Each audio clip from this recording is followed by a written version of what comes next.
यकीनन हम देख सकते हैं इनके जज्बात हैं रोने के। आप देख सकते हैं इमरान खान की खबर मिली है, इनको हम देख रहे हैं कि हज़ारों पचास बस रोए जा रहे हैं। अच्छा, मैं आपको एक बात बताता हूँ। मैं इमरान खान के साथ अंदर कमरे में गया बायोमेट्रिक के लिए। ये ब्लड मेरे हाथ में लगा हुआ है, मुझे डंडे भी पड़े हैं। इन्होंने जब इमरान खान जा रहे थे बायोमेट्रिक के लिए, जब बायोमेट्रिक के लिए अंदर जा रहे थे तो रेंजर वालों ने ऊपर हमारे हल्ला बोल दिया है और कवर करने लगे हैं। हमने उनको कहा कि क्यों भाई, हम वो क्लास साथ हैं, आप हमें क्यों इस तरह पुश कर रहे हैं। तो उन्होंने कुछ नहीं बोला। जब खान पास आए तो उन्होंने हमें धक्का दे के खान को उठाने की कोशिश की। हमने ज़बरदस्ती बायोमेट्रिक रूम में उनको खान को ले गए और अंदर से लॉक कर दिया। उन्होंने दरवाज़ा तोड़ने की कोशिश की। जब दरवाज़ा ना टूटा तो उन्होंने खिड़कियाँ तोड़ के अंदर आ गए और हमें हमारे चेहरों पे आंसू गैस का स्प्रे किया, जिसकी वजह से हमें सांस में दुश्वारी हो गई।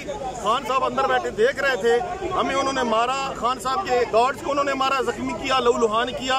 और खान साहब को बड़ी बेदर्दी से, ऐसे किसी कोई डाकू चोर को भी नहीं पकड़ता, जैसे उनको उन्होंने घसीट के वहाँ से निकाला और व्हीलचेयर खान की और सब कुछ वहीं रह गया और वो उठा के ले गए साथ।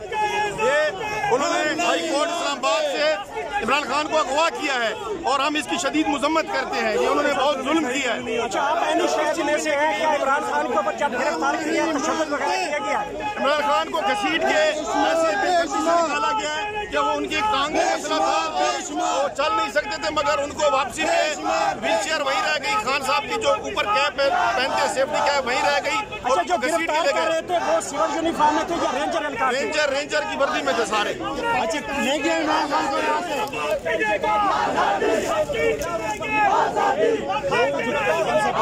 इसमें खान साहब का एक बंदा बैठा हुआ है जिसको अंदर से उन्होंने मारा हुआ है और वो जख्मी है, उसकी कवरेज करें, उसकी जो है ना क्लिप बनाए, शॉट बनाए उसकी।